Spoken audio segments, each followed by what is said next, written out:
फिर तुम्हारा भागना, उसने मामला और बिगाड़ दिया कारतिक। और जब तक उनसे हिसाब नहीं ले लेता आराम से नहीं बैठूंगा मैं। लेकिन तुम्हें बता दूं कि खेतों में तुमसे ये ऐसा काम लेंगे जो इंसान को तोड़ कर रख दे। काहिरा का सियासी मंजरनामा काफी गर्म है। खलीफा के महल में वो जो आग लगी, हाँ, इसने हालात को और पेचीदा कर दिया है। बिल्कुल। खासतौर पर सलाहुद्दीन और वजीर के दरमियान जो पहले से खिंचाव था, वो अब खुलकर सामने आ गया है। देखें, आज हम सुल्तान सलाहुद्दीन अय्यूबी सीजन 2 किस्त 44 के कुछ हिस्सों पर बात कर रहे हैं। जी, ताकि समझ सकें कि ये इख्तदार की कशमकश कहाँ जा रही है, कौन क्या कर रहा है और उनके असल मकासद क्या हैं। बिल्कुल। तो शुरुआत वहीं से करें, सलाहुद्दीन और वजीर का जो टकराव हुआ है। हाँ, वो बहुत अहम था। वजीर ने मुतालबा किया कि सलाहुद्दीन अपने साथियों को हवाले करे जिन पर इल्जाम है लूटमार का, आग लगाने का। लेकिन सलाहुद्दीन ने इनकार कर दिया, साफ इनकार। जी बिल्कुल, उसने कहा कि वो सिर्फ सुल्तान नूरुद्दीन को जवाब दे हैं और ये कि वो अपने लोगों को यूं किसी के हवाले नहीं करेगा। ये तो सीधी हुकूमतूली हो गई एक तरह से, मगर सलाहुद्दीन का मौक़िफ़ था कि सच सामने आ जाएगा। वो इंसाफ चाहता था। ये उसकी अथॉरिटी का भी सवाल था। और वजीर, उसने क्या कहा? वजीर ने तो अपनी पोजीशन याद दिलाई कि तुम मेरे मातहत हो, हुक्म मानना होगा। तो फिर क्या हुआ? लड़ाई हुई? नहीं, वहाँ काजी फाजिल ने मुदाखलत की, एक बीच का रास्ता निकाला। अच्छा, क्या हाल निकला?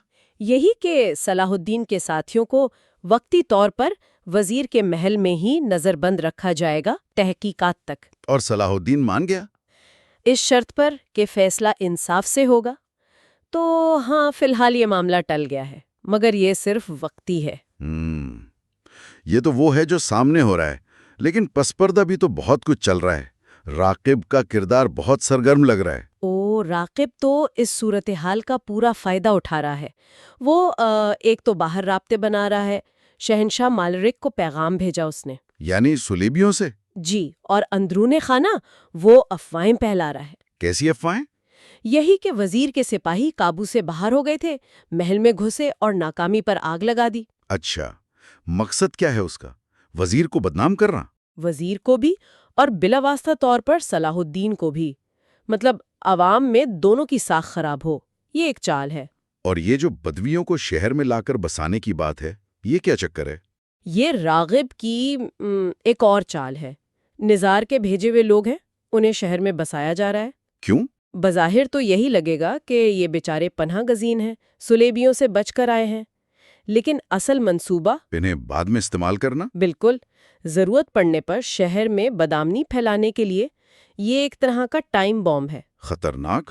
और अल-अज़हर मदासे वाला मामला, उसे तो कहा गया कि ये भड़ों के छत्ते में हाथ डालना है। जी, क्योंकि अल-अज़हर फातमी अकीदे का मरकज़ है।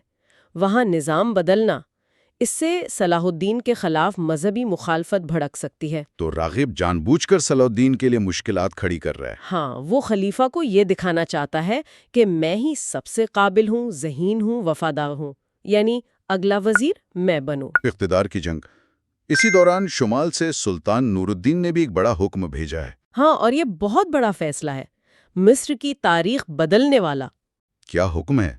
सुल्तान नूरुद्दीन ने हुक्म दिया है कि मिस्र की तमाम मस्जिदों में जुमा और ईद के खुतबों में अब फातिमी खलीफा का नहीं, बल्कि आबासी खलीफा का नाम लिया जाएगा। बिल्कुल, ये अमली तौर पर मिस्र से फातिमी खिलाफत का असर खत्म करने और उसे सुन्नी अब्बासी खिलाफत के तहत लाने का ऐलान है। इससे तो काहिरा में मजीद हलचल मचेगी। फातिमी वफादार होंगे वहाँ। यकीनन, ये फैसला इत्तेहाद तो लाएगा इस्लामी दुनिया में, मगर काहिरा के अंदरूनी खिलफशार को बढ़ा भी सकता है। इन सारी साजिशों और तब्दीलियों में कुछ लोग पिस भी रहे हैं, जैसे करातीगेन। हाँ, कारातेगीन, वो कैद में है और सख्त गुस्से में है। वो खुद को बेकसूर समझता है। वो इल्जाम किस पर लगा रहा है? जौहर पर, जो राकिद का आदमी है। वो कह रहा है जौहर ने फंसाया और बदला लेने की कस्में खा रहा है। और वो अलीसा और गुलामों का क्या मामला था? राकिब उन गुलामों पर अपना हक जता रहा है, कहता है ये मेरे हैं, लेकिन सलाहुद्दीन उन्हें एक ऑप्शन दे रहा है। कैसा ऑप्शन? आज़ादी का, कि वो रियासत के तहत काम करे, आज़ाद शहरी के तौर पर। अब फैसला इन गुलामों को करना है। راقب کے تحت غلامی یا صلاح الدین کے ساتھ آزادی مگر غیر یقینی مستقبل؟ جی، یہ ایک چھوٹی سی مثال ہے کہ کس طرح لوگوں کی زندگیاں داؤ پر لگی ہیں۔ اور آخر میں بالیان، اس کی موت کی خبر۔ ہاں، اس کی موت کنفرم ہو گئی ہے اور اسے غدار قرار دیا گیا ہے۔ شہزادی پر کیا گزری ہوگی؟ وہ تو کافی قریب تھی اس کے۔ وہ بہت ٹوٹی ہوئی دکھائی گئی۔ یہ ظاہر کرتا ہے کہ ان سیاسی کھیلوں میں ذاتی رشتے کیسے تباہ ہوتے ہیں۔ تو خلاصہ یہ ہے کہ صلاح الدین قاہرہ میں پھنسا ہوا ہے۔ ایک طرف اندرونی دشمن جیسے راقب سازشیں کر رہے ہیں، اور دوسری طرف سلطان نور الدین اوپر سے اپنی گرفت مضبوط کر رہے ہیں، مصر پر کنٹرول بڑھا رہے ہیں۔ یعنی صلاح الدین کے لیے چیلنجز ہر طرف سے ہیں، اندر سے بھی باہر سے بھی۔ بالکل، اسے بیک وقت کئی محاذوں پر لڑنا پڑ رہا ہے۔ تو سوال یہی ہے کہ جب دشمن اندر سے بھی وار کر رہے ہوں اور اوپر سے سیاسی بساط بھی بدل رہی ہو تو صلاح الدین کرے گا کیا؟